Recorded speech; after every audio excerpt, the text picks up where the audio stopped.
这是哪儿？我这是在做梦吗？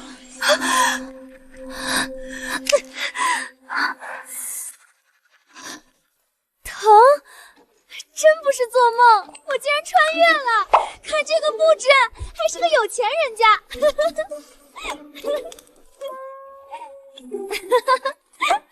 不用早起打卡，不用熬夜做 PPT， 我终于可以安心躺平了。小姐，您可算醒了，赶紧更衣洗漱吧。起这么早干什么？我这种大户人家的小姐，难道不是每天睡到自然醒，然后再去赏花、品茶、吃点心吗？小姐，您睡糊涂了吧？老爷昨日刚吩咐过，从今日开始，您要去学堂学礼仪规矩。什么？我都穿越了，居然还要上学！救命啊！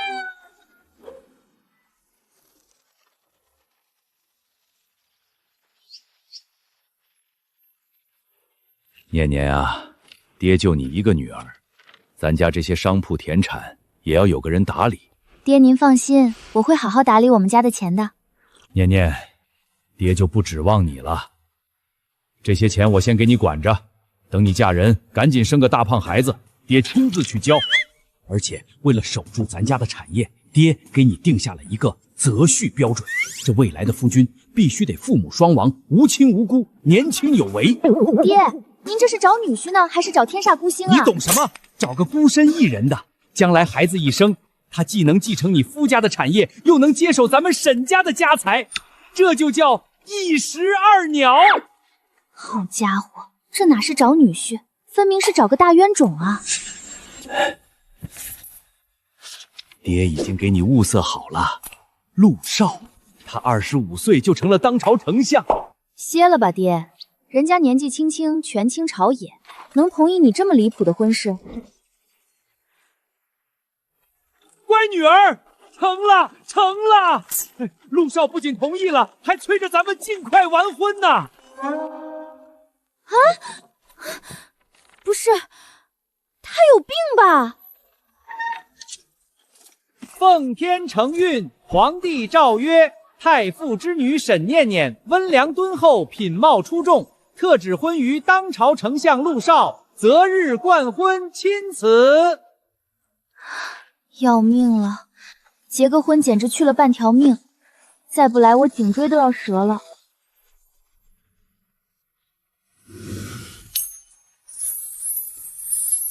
沈小姐，委屈你了。不委屈，不委屈。相爷，既然都已经成婚了，咱们也别整那些虚的，咱们得抓紧时间生个继承人，好继承两家的家财。你说什么？生孩子啊？你不觉得咱们两家的那么多钱，没个继承人很可惜吗？来，春宵一刻值千金，咱们赶紧吧。作为现代人，效率就是生命，既然目标明确，那就得雷厉风行。沈念念，你自重。都是合法夫妻了，自重什么？本相亦在朝堂，无心儿女情长。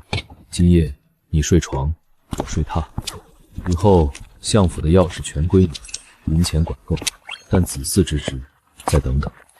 送上门的美男，居然看得到吃不到。万万没想到，这一分房睡，竟然就整整持续了半年。他不主动，我总不能就这么干耗着坐以待毙吧？进来。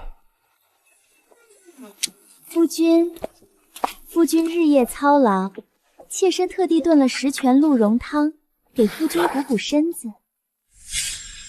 夜深了，喝碗热汤暖暖身子吧。你看看这偌大的相府，是不是显得太冷清了些？咱们是不是该添点人？夫人若是觉得冷清，明早我让管家再去买2个丫鬟回来。我是说，添个孩子，要继承家产的孩子。相府库房的钥匙不是已经全交给你了吗？还嫌不够？这不是钱的事，这是咱们老沈家的神圣使命。本相日理万机，实在无暇分心。夫人若是去经历撞碰，不如去后花园多拔2根草。我就知道夫君定是嫌弃我粗鄙，是不是觉得我不够温婉体贴，根本不入您的眼？我何时说过嫌弃你？你不用解释了，我都懂。既然夫君不喜欢我，那我绝不强求。就算我不受宠，这给相府开枝散叶的规矩也不能废。夫君你早点歇着，我这就去想想办法。从今日起，你们就是相府的妾室了。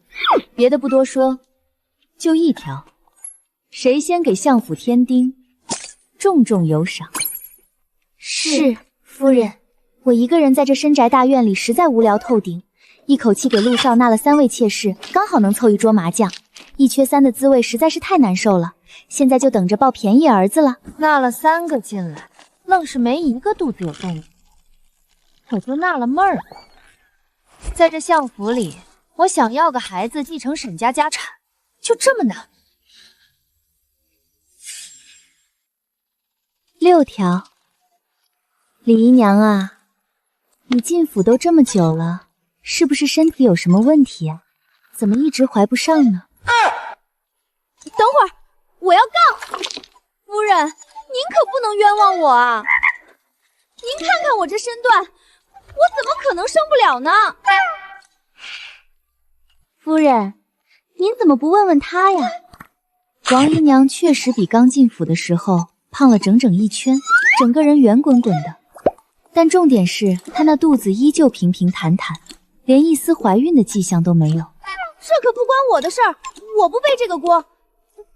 要说受宠，张姨娘才是最受宠的吧？相爷赏给她的东西都快把屋子堆不下了，这跟我有什么关系啊？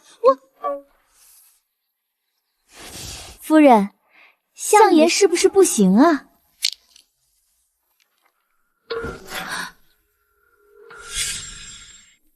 陆少不行，我嫁过来这么久，连他的手指头都没碰过，他到底行不行，我还真不知道。如果他真的不行，那我让他开枝散叶继承家产的梦想，岂不是彻底泡汤了？难道我们沈家的万贯家财要断送在我的手里？相爷下朝了吗？早就下朝了，这会儿应该在书房呢。你们先回去。是。亲爱的老爹，大事不好了，陆少那家伙好像不太行，生不了孩子。要不咱们趁早换个人选吧，从后门送出去，快去。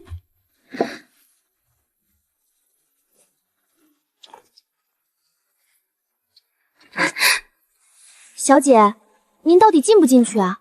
再磨蹭下去，相爷都该休息了。你说那封信还能拿回来吗？小姐，咱们府和相府就隔了3条街，信说不定老爷都已经看完烧了呢。那要不再给他纳几个姨娘试试？人多力量大，这个主意可行。夫君，夫人来有什么事？夫君的耳力可真好，都没看就知道是我来了。整个丞相府也就只有夫人会用这么甜的红糖熬银耳羹，隔着老远都能闻到，想不知道都难。好像确实挺甜的。说吧，你又有什么事？陆少长得真好看，要是不穿这身官服，说他是17、18岁的少年郎，估计也有人信。被他这么看着，反倒觉得给他纳妾的想法特别心怀叵测。可我家的家产其实也没什么大事，就是前几天听说礼部尚书家的小妾又生了个儿子，礼部尚书孩子都有10几个了。所以，夫人这是什么意思呢？我这不是怕夫君一个人孤单吗？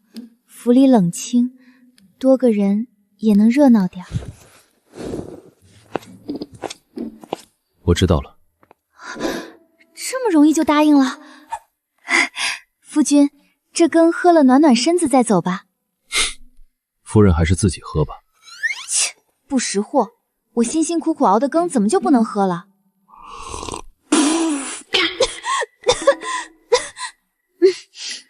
这红糖确实放多了。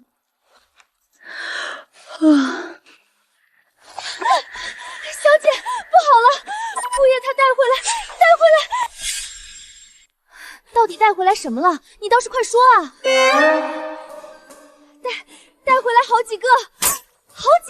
陆少终于开窍了，是带了美貌的娇滴滴姨娘，还是直接带了养在外面的便宜孩子？不管带啥，只要有孩子就行，抱过来就是我的，将来好继承沈家的万贯家财。小姐，您等一下，不是您想的那样。夫君，你终于……什么情况？哪里来的狗叫声？夫人这是干什么？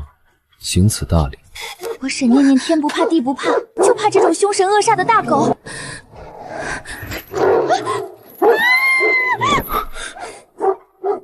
夫人，大庭广众之下，成何体统？好家伙，院子里竟然拴着7、8条体型浩大的恶犬，站起来简直跟我差不多高，一个个龇牙咧嘴，看着就吓人。夫君，你带回来的不是人啊？夫人不是嫌府里冷清吗？我觉得你说的有道理，这些狗能让府里热闹起来。这叫热闹吗？这叫惊悚，好不好？我怕狗，夫君能不能把它们送走啊？夫人，这几只都是我精挑细选的最活泼爱叫的狗，你不喜欢吗？热闹，太热闹了，千万别再送了。这一局我彻底输了，在陆少这只老狐狸面前，我的那些小伎俩简直就是小孩子过家家。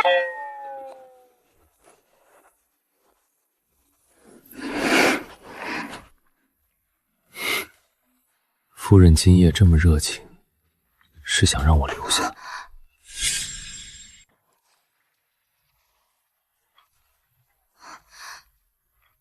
夫人，你今晚这招投怀送抱，是打算跳过姨娘，亲自上阵了吗？误会，都是误会。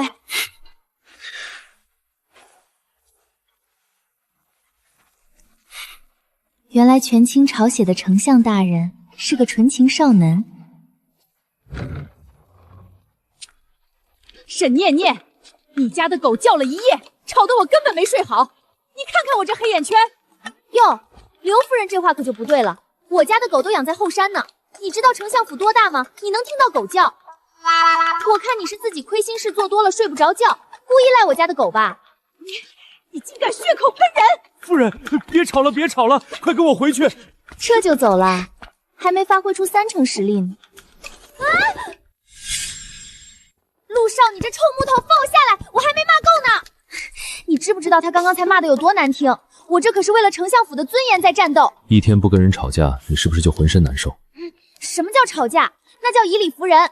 你这冷血动物懂什么？陆少，你个登徒，你居然赶紧放我下来！太阳打西边出来了，陆少真的带姨娘回来了。清河，快去找李姨娘、王姨娘和张姨娘，告诉他们咱们有新姐妹了。闭嘴！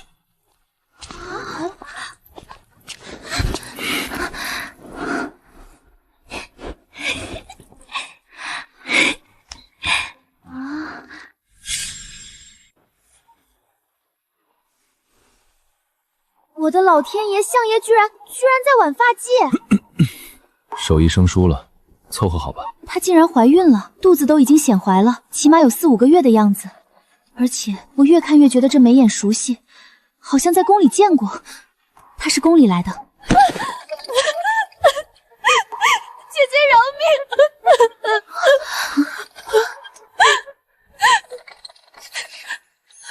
这孩子是你的，沉默不就是默认吗？姐姐别怪相爷，都是我的错。相爷是担心我一个人在外受苦，才把我接进府的。要是姐姐不乐意，我现在就走，绝不连累相爷。哟呵，这话说的，绿茶味儿都飘出10里地了。这身段，一看就是好生养的。这一胎肯定是儿子，沈家有后了。妹妹说什么傻话呢？来了就是一家人。姐姐就问你一句，你以后能不能多生2个？过亿一个给我。姐姐是想要我的孩子吗？相爷的孩子都是姐姐的孩子，我不敢不从。你胡说什么？这孩子不是我的，我会让人安排好你的衣食住行。这段时间没事不要出院子。切，骗鬼呢！不是他的孩子，他会特意带回府里护着，不让他出院子，肯定是怕我这个正太欺负他。夫君你放心，我一定会好好照顾妹妹和她肚子里的孩子，视如己出，绝对不会让你失望的。你这脑袋里还能想点别的吗？小姐，老爷的加急回信。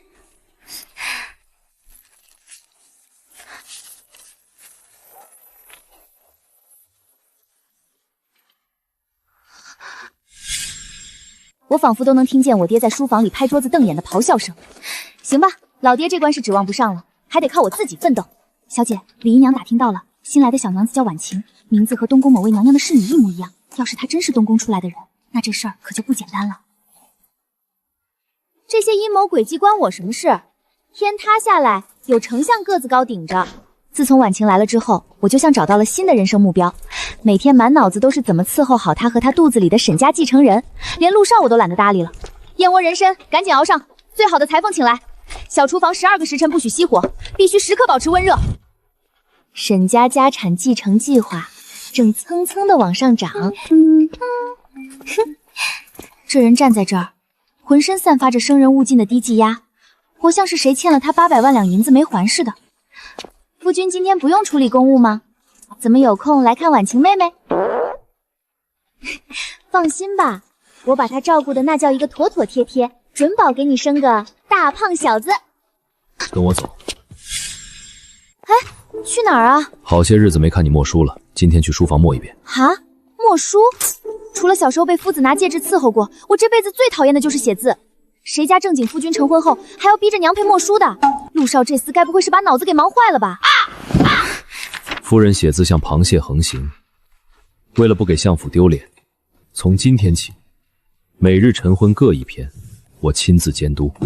我这辈子最恨的就是写毛笔字，这简直是要我的老命。夫君，你看，这字他自己有想法，他非要长成这样，我也没办法呀。皇上急召陆丞相进宫议事。老实待着，不准跑。陆少最近行为古怪，呸！而且把所有希望寄托在婉晴一个人身上，太冒险了。万一她生的是个女儿呢？还是得两手准备。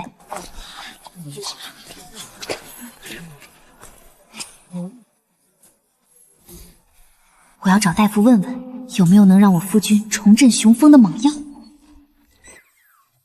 我拉着清河，两人头上各自顶着个硕大的黑纱斗笠，乔装打扮成普通妇人，溜进了京城最有名的回春堂。二位，看病还是抓药？捂得跟劫匪似的，老夫怎么望闻问插？大夫，实不相瞒，我那夫君他有隐疾。啥？大夫，您这儿有没有那种猛药？越猛越好。懂了，夫人放心，包在老夫身上。等着，这就去给你抓几副祖传秘方。多谢神医，一定要下最猛的料啊！钱不是问题。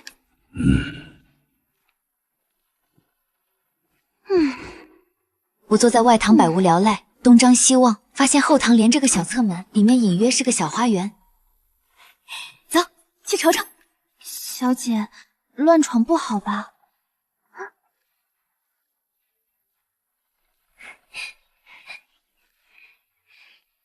刚走到假山拐角处，我突然听到一阵刻意压低的交谈声。大夫，这脉象可确诊了，本宫当真子嗣无望。这声音怎么这么耳熟？殿下息怒，老朽无能，这隐疾确实难以回天。本宫，殿下，隐疾无后。这几个字连在一起，简直是个惊天大瓜。直觉告诉我，听到了不得了的秘密。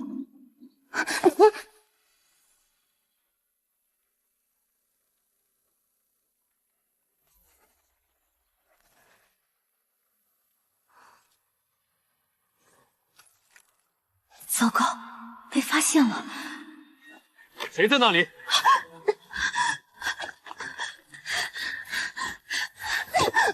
是陆少。太子殿下是下官。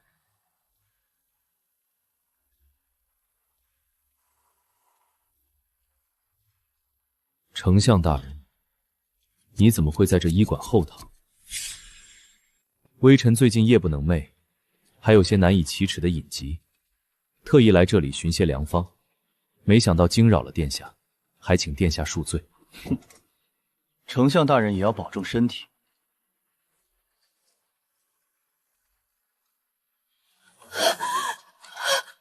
你胆子越来越大了，什么墙角都敢听，你知道刚才多危险吗？夫君，太子殿下好像不能生孩子。胡说八道什么？这种话也敢乱说，当心被砍头，到时候全家抄斩都不够你赔的。刚才听到的话全部烂在肚子里，除了我，谁也不能说。要是泄露半句，你我都活不成，知道吗？夫人，药配好了，这可是祖传秘方，你拿回去给你夫君服用，1日3次，保准他不行也得行。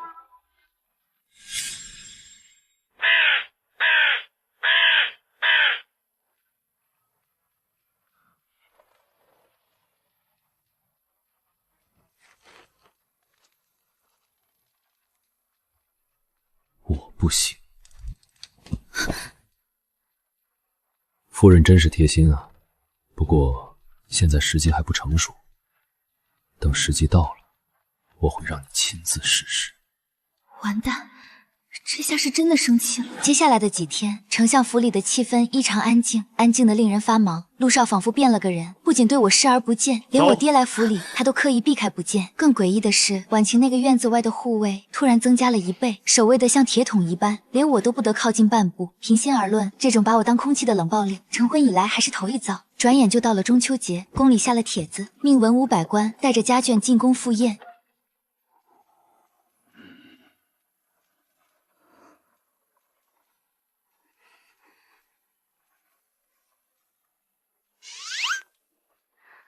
夫君，陆少的睫毛微微颤了颤，缓缓睁开眼，借着车窗透进来的微光，我看到他眼底有着浓重的乌青，显然是熬了好几个大夜。看什么？看你这黑眼圈，跟让人套麻袋揍了2拳似的。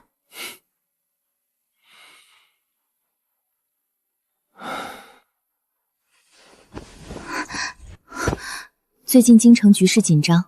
坊间早有传闻，东宫太子身体棒恙，不能生育。这对于储君来说就是绝路。被逼急了的太子，指不定会做出什么疯狂的事。最近京中局势不稳，夫人且再等等。等什么？如今朝堂上的局势很明朗，不是太子就是瑞王。要是太子不能生育的事公开，瑞王就是最大受益者。你别乱问，我已经好几天没合眼了，脑仁疼。你就让我抱一会儿，歇口气。听着他略带示弱的话，我心里的那点委屈瞬间烟消云散。我立刻挺直腰板，像个木头人一样一动不动，任由他在颠簸的马车上把我当成抱枕紧紧抱着。到了宫宴现场，气氛诡异的让人头皮发麻。太子高坐在上首，眼神阴悚，他表面上在看歌舞，余光却时不时的像毒蛇一样瞟向陆少。更让我不舒服的是太子妃，她的眼神简直像长了钩子，直勾勾的盯着陆少，毫不掩饰。你看太子那眼神阴森森的，恨不得生吞了你。还有那太子妃，眼珠子都快粘你身上了，你欠他们家钱啦。吃你的饭。宽大的桌案底下，一只温热的大手悄悄摸了过来，陆少修长的手指不容拒绝地挤进我的指缝，十指紧扣，力道大得惊人。松开，出汗了。别动。我只好作罢，抬头一看，龙椅上的皇上正摸着胡子，乐呵呵地看着底下，满脸写着“君臣和睦，朕心甚慰”。夫君，太子过来了。本宫许久没有和丞相将把酒言欢了，今日阖家团圆，不知丞相可否赏脸陪本宫喝一杯？陆少松开我的手，不卑不亢地站起身，双手端起酒杯，迎上太子的目光。不知是有意还是无意，太子的手猛地抖了一下，碰撞力道极大，杯中的酒液飞溅而出，竟有不少直接洒进了陆少的酒杯里。陆少的眉头急不可察地皱了一下，却什么也没说。丞相，请。太子皮笑肉不笑，用宽大的衣袖遮挡着，扬起脖子，将杯中酒一饮而尽，动作透着股强壮的豪迈。我在一旁看得心惊肉跳，完全猜不透太子这葫芦里到底卖的什么药。众目睽睽之下，我根本没法去夺酒杯，只能眼睁睁看着陆少喉结滚动，将那杯混合了不明液体的酒尽数灌了下去。好酒量。我下意识扫了一眼，心里猛地一沉。太子妃竟然不见了，几乎是陆少刚坐下的瞬间，他就不对劲了。他像是突然醉酒一般，原本白皙的面庞泛起不正常的潮红。夫君，你没事？他没有回答，而是在桌案下再次一把紧紧攥住我的手。他掌心的温度烫得像一块烧红的烙铁。酒过3巡，宴席渐渐有了散场的迹象。我刚想趁乱扶着陆少告退，丞相夫人，本宫早闻沈太傅满腹经纶，你身为太傅独女，定然家学渊源，不知可否移步后殿，给本宫留下一幅墨宝？才华卓绝，我平时拿刀比拿笔吻的德性，全京城都知道。皇后这借口找的也太敷衍了吧！娘娘，臣妇这字，丞相夫人请吧，别让娘娘久等。哎，别扯我衣服！我急得大喊，清河被死死挡在外围，急得直跳脚。哎呦，丞相大人醉得不轻，快扶去偏殿歇歇。放开他！你带他去哪儿？这摆明了是要把我和陆少分开，逐个击破。今天要是被关进去，绝对清白不保。眼看前方有一级汉白玉台阶，我心一横，顺势脚下一软。哎呀，我的老天爷啊！皇后娘娘恕罪啊！臣妇该死，竟然在御前失仪，摔破了手。这可怎么拿比啊？行了，多大点事儿嚎成这样！来人，传御医过来看看就是了。别，娘娘折煞臣妇了。我这人从小皮糙肉厚，家里常备祖传的狗皮膏药，回去贴一贴就生龙活虎，哪敢劳烦御医大驾。罢了，没规矩，你今天就先退下吧。如蒙大赦，我一把冲破阻拦，提着繁复的衣裙，脚底抹油般快步狂奔。相爷呢？奴婢不知道，刚才一转眼，相爷就被几个太监带走了，不知道去了哪里。那太子和太子妃现在在哪里？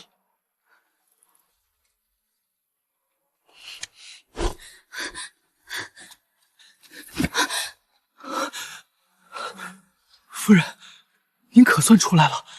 别废话，相爷呢？在哪儿？属下也不知道啊。不仅我们在找，东宫的人也在鬼鬼祟祟到处搜。看来陆少还没落入他们手里。我强迫自己冷静下来，突然灵光一闪，今天进宫，我特意用了醉春烟香粉，这香粉遇水香味极浓。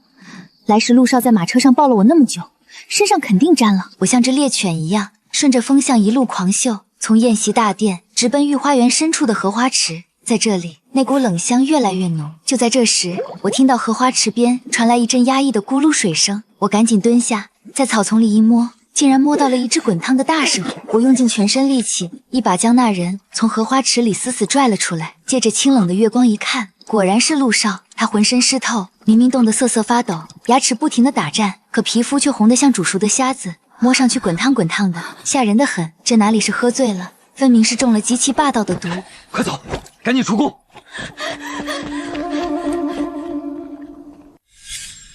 远处传来杂乱的脚步声，万幸阿远是个练家子，背着个大男人还能健步如飞。我提着裙摆在后面拼命狂奔，等东宫的人反应过来，我们已经把陆少塞进了宫外接应的马车。快派人去请城中最好的大夫！来不及了，去清风谷，那里有冷泉。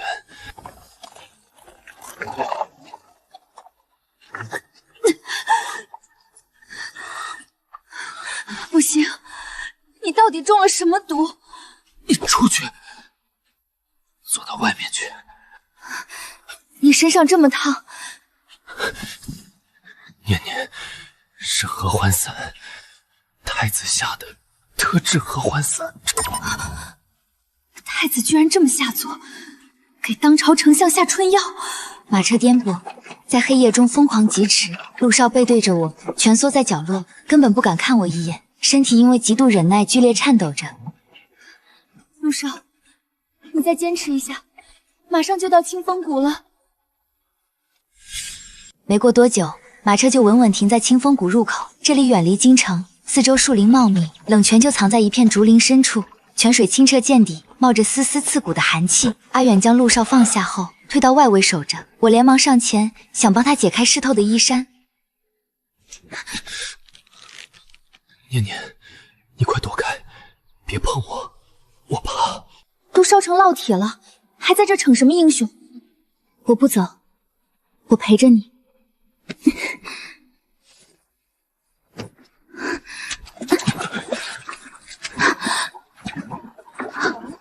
冰水没过他的胸口，他发出一声压抑的叹息，靠在石头上，脸色依旧潮红。哎呦，我的老骨头啊！大夫，别嚎了，快救命！他中了特制合欢散，您快看看。夫人，这宫廷秘药太霸道，单靠冷泉没用，必须用特制解药。可配制解药至少需要3天。3天？泡3天冷泉，他人都该腌制胃了，他怎么等得了？老夫这儿倒有一剂能暂压药效的猛方，能争取时间，但副作用极大。相爷服下后会陷入沉睡，醒来还可能短暂失忆。夫人可考虑清楚了。只要能救他，什么副作用我都认。老大夫立刻施针稳住病情，让阿远火速去抓药煎药。1个时辰后，阿远端来浓苦的药汤。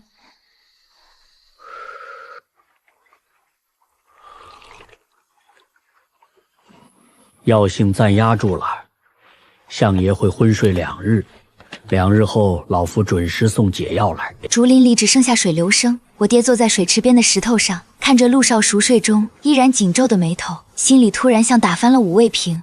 夫人，东宫那边气急败坏，正在满京城搜人，而且太子在朝堂上发难，污蔑相爷勾结瑞王谋反，甚至反咬一口，说婉清肚子里的野种是相爷的私生子。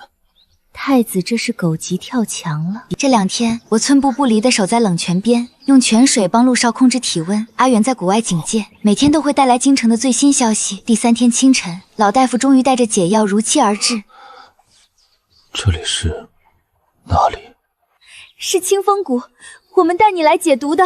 太子竟然敢对我下此毒手！老大夫把完脉，确认药性已解，便告辞了。念念，之前对你冷淡，对不起。我本不想让你卷入夺嫡的漩涡。我不是温府里的花，我想和你一起面对。好，以后不管遇到什么，我们再也不分开。相爷，夫人，京城出事了！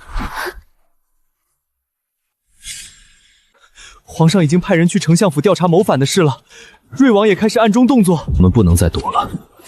阿远，备车回京。太子想置我于死地，我也不会让他好过。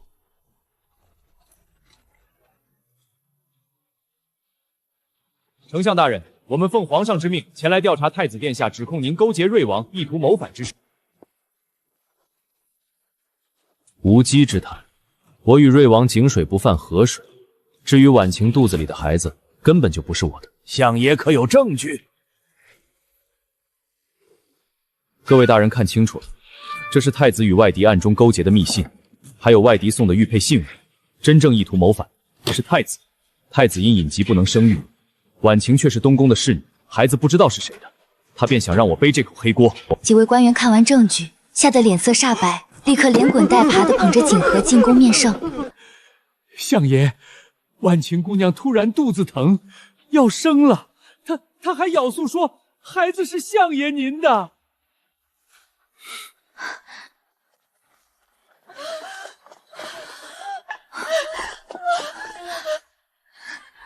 相爷，救救我们的孩子！你最好说实话，再敢撒谎，后果自负。就是相爷您的呀，您怎么能不认？死到临头还栽赃嫁祸！念念，你在这里盯着，我去一趟东宫。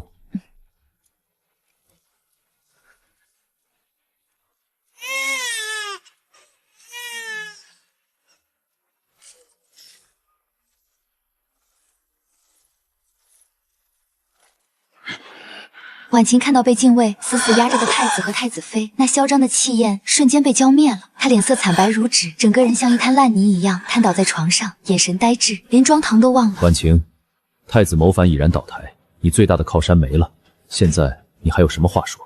这孩子到底是谁的？我对不起相爷，对不起夫人。这孩子其实是东宫一个侍卫的，是太子逼我的。他让我把孩子再交给您，想败坏您的名声，让您身败名裂啊！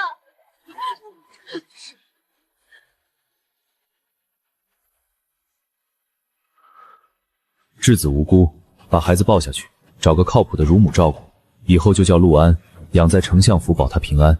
至于婉晴，关进柴房，听候皇上发落。太子谋反被废为庶人，流放边疆。瑞王顺理成章成了新太子。这场惊天风波总算彻底平息了。至于我院子里那3位姨娘，见识了这等血雨腥风，彻底吓破了胆。哎呦喂，皇家夺嫡也太吓人了，动不动就掉脑袋。还是咱们打麻将安全。哼，服了。就是，帮相爷生孩子这差事，咱们不干了。活着吃点心不香吗？可不是嘛，以后咱们就安心在相府养老。而陆少身体恢复后，简直像变了个人。他每天下朝第一件事就是往我院里钻，甚至亲自系上围裙去小厨房给我炖汤。这天是我的生辰，陆少特意办了场盛大的生辰宴。宴会过半，他突然端起酒杯站起身，径直走到我面前。今天是念念的生辰，我有一件重要的事情要宣布。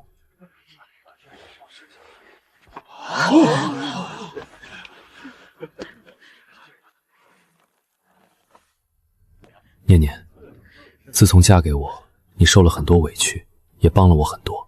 以前是我忽略了你的感受，这次不是因为圣旨，也不是因为什么家族利益，你愿与我结发同心，共度一生吗？我愿意，陆少，我愿意。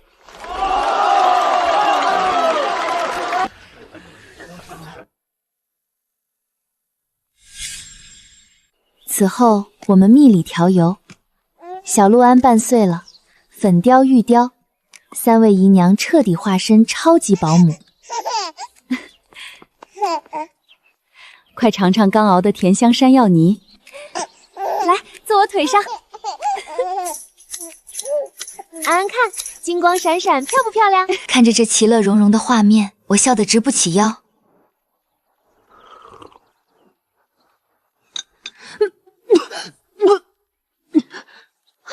哎呦，我的天爷！夫人，你怎么了？我去请大夫。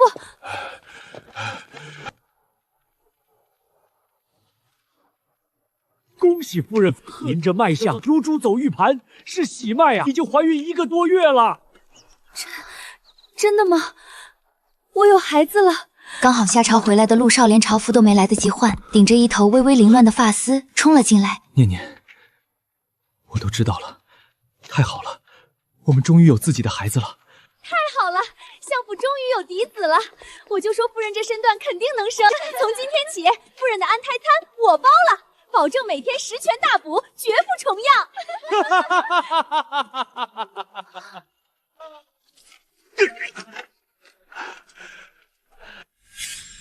沈家有后了，快把这车千年人参搬去库房，再把那箱极品燕窝给夫人送去。念念，这都是爹翻遍了京城搜罗来的安胎神药，别心疼，给爹敞开了吃。夫人，慢点，看脚下。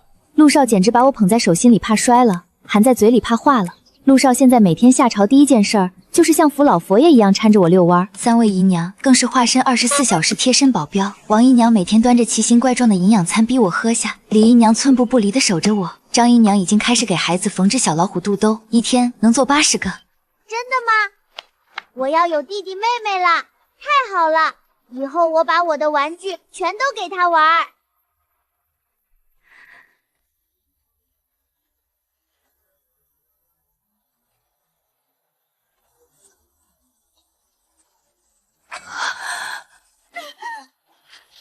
陆少，我肚子疼，要生了！念念别怕，我在这儿，大夫和稳婆都在。哎呦，相爷，产房血气重，您别添乱了，快出去！我不走，我要陪着她。您在这儿，夫人更紧张。雷声轰鸣，大雨倾盆，我在屋内疼得撕心裂肺的痛哭。陆少在门外连伞都不打，像头困兽一样焦急地徘徊。怎么还没生？若是夫人有半点闪失，我拆了这太医院！生了，生了！恭喜相爷是个千金，母女平安。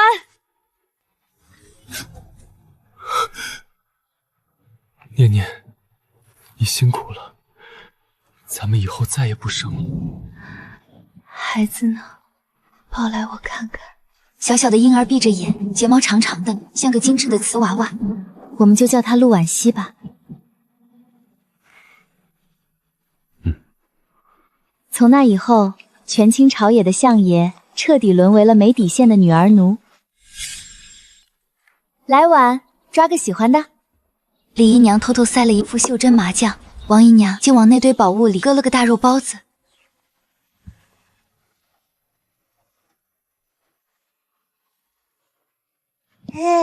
好，相府千金抓了毛笔，将来定是满腹经纶的才女。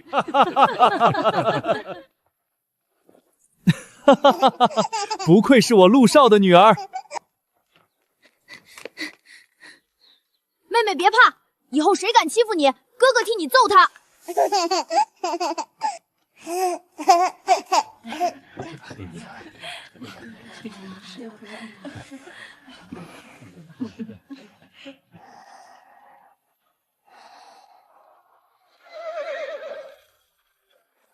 快快快，盯点班，把我给乖孙女准备的千年人参都抬进库房。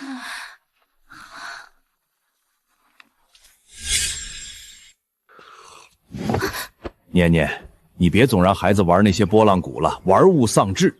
乖孙女儿，跟着外公念：赵钱孙李周吴郑王。钱。不愧是我沈念念的亲闺女，深得我心。搞什么琴棋书画，搞钱才是净道理。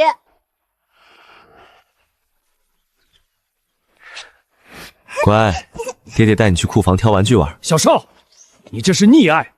昨儿个是你带孩子的，今天该轮到老夫了。太傅记错了吧？咱们可是白纸黑字签了契约的，单数日子归外公，双数日子归爹爹。今日初八是双数，理应由我带。你说你给我祝福世家，赵氏多厉害也厉害了。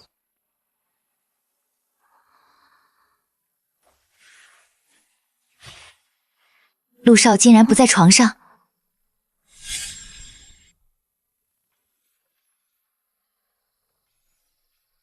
太傅大半夜不睡觉，翻墙进我丞相府，所为何事？老夫不过是担心乖孙女晚上踢被子，特意来瞧瞧。倒是你，今儿个明明是初九，单数，你凭什么半夜来偷孩子？我只是觉得今晚风大，晚鸡跟我睡比较暖和。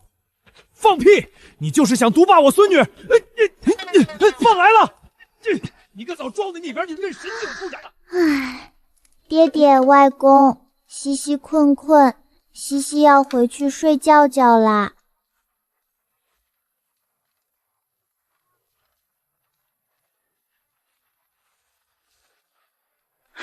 这哪是养孩子，分明是养了个小祖宗。婉熙今天带着陆安去拆了尚书府的狗洞。张姨娘，我要把这些全都买下来。明天领着张姨娘去街上包圆了所有的糖葫芦。有了外公和爹爹的绝对偏爱，再加上院子里那3位姨娘的无限纵容，婉熙长到3岁，已然成了京城最嚣张的小霸王。娘亲，这些糕点西西都吃腻了，一点都不好吃。看着桌上那些精致却口感单一的古代糕点，我不禁咽了咽口水。说实话，别说婉熙吃腻了，我这个现代社畜魂穿过来这么久，也早就馋现代美食，馋得抓心挠肝了。乖女儿别急，娘亲今天就给你露一手，让你尝尝什么叫真正的绝世美味。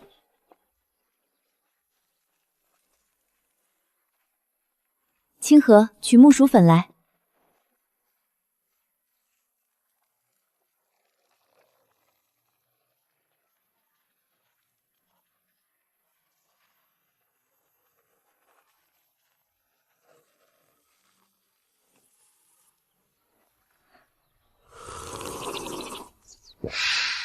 娘亲，这是什么水？太好喝了！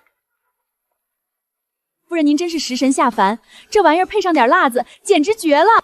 念念，你又在捣鼓什么？这等粗鄙之物满是油烟味，怎能登大雅之堂？小心吃坏了西西的肚子。少废话，张嘴！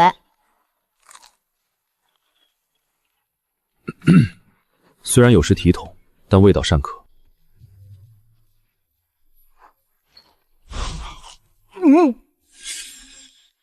哎呦，也不知道是谁白天说这些东西粗鄙，不登大雅之堂。本相只是体恤夫人白日做饭心，怕这些剩菜浪费了，特来替你清理一番。既然陆少的胃都被现代美食征服了，我那颗搞大事业的心也该动了。当初可是跟沈静之保证过，要好好打理沈家的钱的。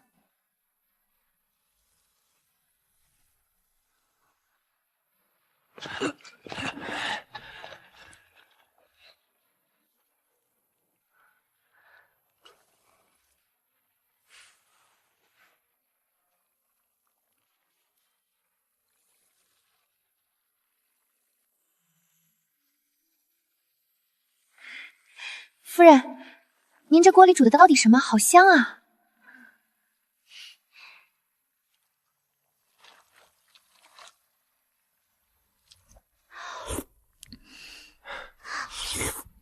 夫君，这火锅若是拿去开酒楼，你觉得如何？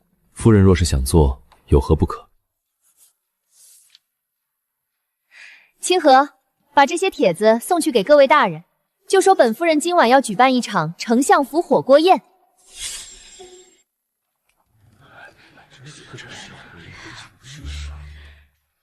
丞相大人，这生肉直接端上桌，莫非是让我们生啃？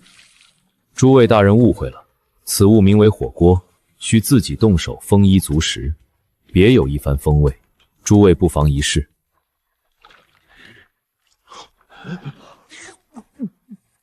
好肉好汤，简直是人间美味啊！这可是我闺女想出来的点子，全京城独一份。毫无悬念，这场火锅宴大获成功。第二天，丞相府同款火锅就成了整个京城街头巷尾热议的话题。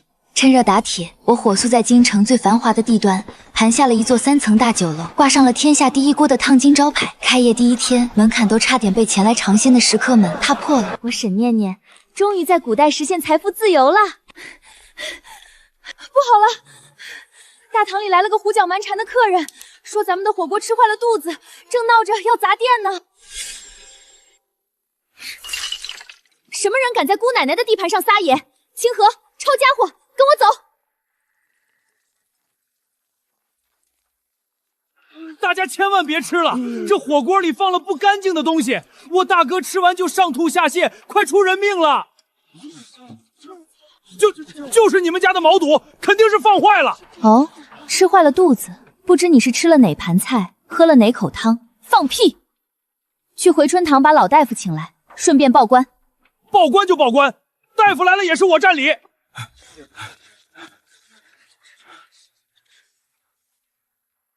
气血充足，脉象平稳。哼，你这哪里是吃坏了肚子，分明是早上吃多了撑的。说，是谁指使你来天下第一锅闹事的？夫人饶命！对接醉仙楼的钱老板说，您的火锅抢了他们所有生意，给我10两银子让我来砸场子。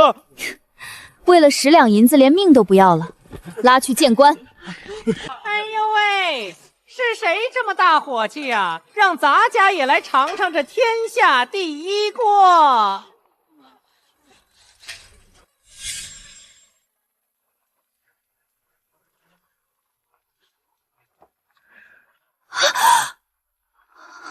黄老爷，咱们黄老爷今儿个微服出巡，特意来尝尝名满京城的火锅。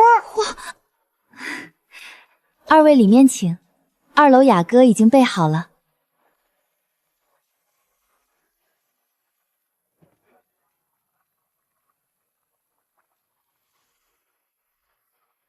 夫人不必多礼，我也是闻着味儿来的。陆爱卿天天在朝堂上夸着火锅，馋得我好几宿没睡好。黄老爷，您尝尝，小心烫。好，麻辣鲜香，回味无穷，比御膳房那些寡淡无味的菜强100倍。老爷，太医嘱咐过，您不能吃太辛辣的。谁也别拦着我。去把冰镇酸梅塔端上来。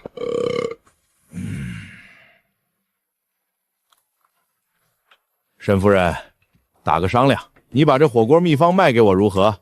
我封你个从5品的御厨大总管。从5品，御厨大总管，黄老爷您折煞我了。我散漫惯了，可受不了大宅院里的规矩。这秘方您想要，我免费送给您家厨子便是。开什么玩笑？进了御膳房，那可是掉脑袋的风险，我还没活够呢。陆少，微臣参见。行了行了，朕是微服，怎么怕朕抢了你夫人不成？皇上想要火锅秘方，臣自然双手奉上。但内子生性顽劣，若进宫当差，恐惊扰圣驾。不如这样，天下第一锅，每月向御膳房特供100份独家底料，全当是孝敬您的。你这护妻狂魔的名声果然名不虚传。成交，就按你说的办。以后这火锅就是皇室御用特供了。夫君，皇室特供啊！有了这块金字招牌，我沈念念马上就要富可敌国了。你就钻进钱眼里吧。有了皇上的亲口御批，我的火锅店彻底垄断了京城的餐饮界，这下真的日进斗金了。念念啊，不好了！京城里的私塾父子全被小陆安和婉玉给气跑了。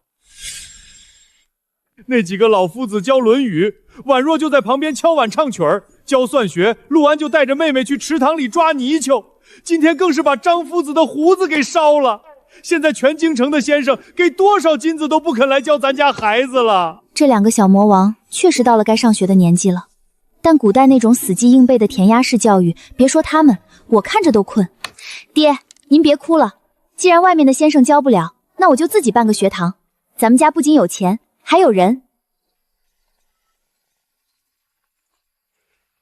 从明天起，相府第1届幼儿园正式成立。夫人，啥叫幼儿园？就是教小孩子玩耍学习的地方。李姨娘，你马步扎得稳，以后就是体育老师。张姨娘手巧，负责教手工美术，月前翻倍。我连夜让木匠在后院打造了滑梯、跷跷板、秋千和一套大型积木。第2天，幼儿园正式开园。陆安和婉熙玩得不亦乐乎，学起算术和认字来也突飞猛进。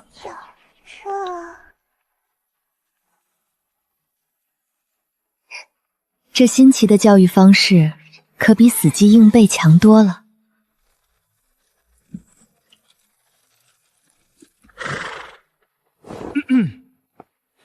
丞相夫人，皇上小皇子顽劣，特送来您的幼儿园体验几天生活。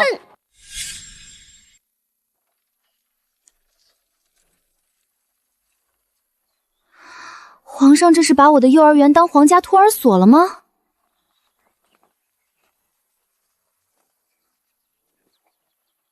哼，这就是父皇说的好玩的地方，简直简陋至极，连个伺候的宫女都没有。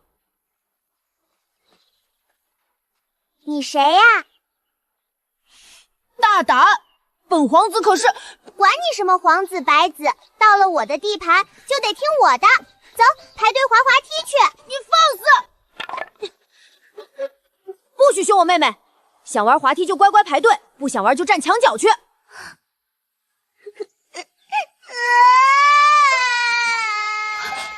不哭不哭，吃了我的糖，以后就是我的小弟了。我罩着你。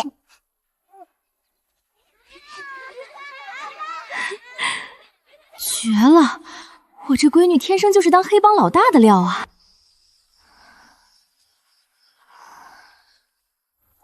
夫人，宫里来人了！皇后娘娘突发急症，点名要您立刻进宫。娇姐，出事了！皇后身体一向硬朗，这突如其来的急症实在诡异。马车行驶得飞快，宫门处的守卫见是丞相府的牌子，连查都没查便放了行。刚进凤仪宫，一股浓重的药味混合着腐朽的血腥气扑面而来。谁是这里的管事？沈夫人，皇后娘娘脉象紊乱，内脏如被毒火灼烧，我们实在束手无策呀！不要信汤药，本宫的饮食有人动了手脚。娘娘放心，臣妇绝不会让贼人得逞。娘娘刚才喝的药呢？端上来。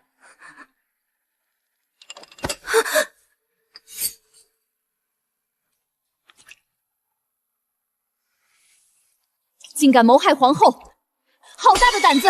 来人，把这宫女关进慎刑司，严加审问。沈念念，你竟敢在凤仪宫行凶，毒害皇后！来人，把这毒妇给我拿下！太子妃，您来的可真快啊！我前脚刚抓到下毒的宫女，您后脚就带着禁卫军到了。不知情的人还以为您是掐指神算呢。少废话，本宫是奉命来彻查凤仪宫，你这毒妇竟敢当着本宫的面毁灭物证，分明是做贼心虚！我看谁敢动！丞相大人，沈氏意图毒杀皇后，你难道要包庇吗？毒杀，证据呢？仅凭太子妃一张嘴。这是刚才从他身上搜出来的东西。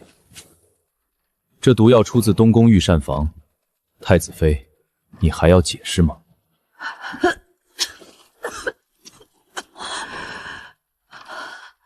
不是沈夫人，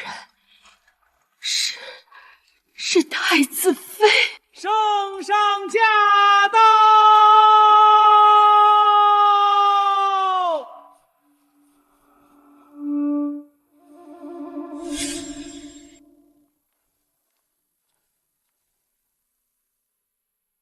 这是怎么回事？皇上，是丞相夫人，她先给皇后娘娘下毒，现在又污蔑臣妾。住口！朕刚才在暗处听得一清二楚，你还要演到什么时候？原来皇后早察觉寝宫不静，便暗中给陆少递了消息。皇上也是被陆少请来关系的。好一个东宫，竟敢算计到朕的头上来了！皇上，若不是陆少筹谋周全，今日死在凤仪宫的，恐怕就是我了。念念，这次虽然解决了东宫，但太子并非坐以待毙之人。那我们该怎么办？彻底清扫余孽。接下来的半个月，陆少动作频频，以雷霆手段清理了朝堂里所有与太子勾结的势力，将权力彻底收拢，真正做到了权倾朝野。这下终于能过上清闲日子了。念念老师，父皇说要给各大臣办一场京城美食大赛，还要邀请沈姐姐做评委。这可是展现我现代厨艺的最佳时机，也是给火锅店打广告的好机会啊！成，我接了。花里胡哨的，能有我那炸的酥脆的薯条加奶茶香吗？卖相不错，但这味道嘛，火候差了一点，香料搭配也过于中规中矩。既然沈夫人这么说，不如你亲自下厨，让我们见识见识什么是好手艺。我勾唇一笑，走进了御膳房。我并没有做多么复杂的菜，而是做了一锅极具现代风味的藤椒鸡和水果捞。香麻入骨的鸡肉配合爽滑的水果捞，在那个年代，这种味道简直是降维打击。现在朝堂彻底稳定下来，皇上给我放了半年好假，准许我陪你出门游玩。为了庆祝，我决定带着你和孩子们去江南开一家真正的火锅连锁店。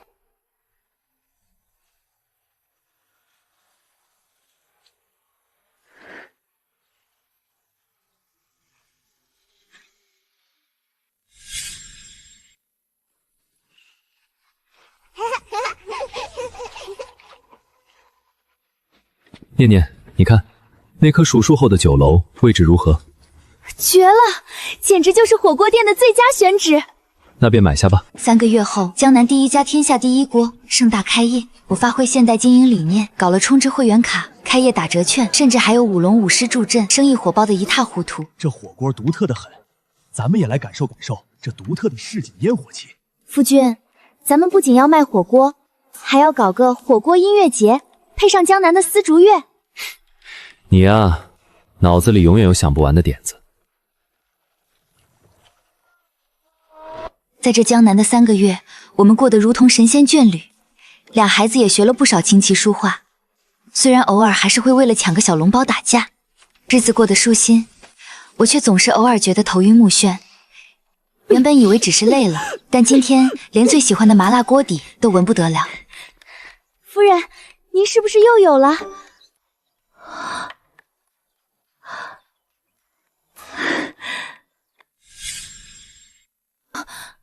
清河，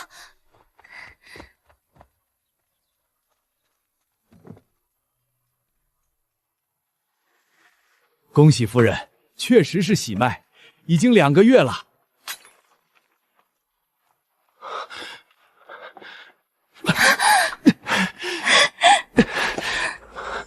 我们又要有孩子了，年年，我们又要有孩子了。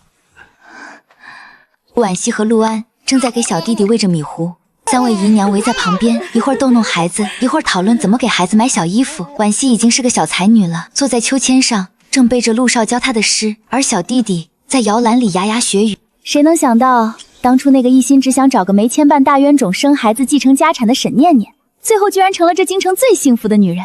夫君，你说下半辈子我们还做什么好？不管做什么，我都陪着你。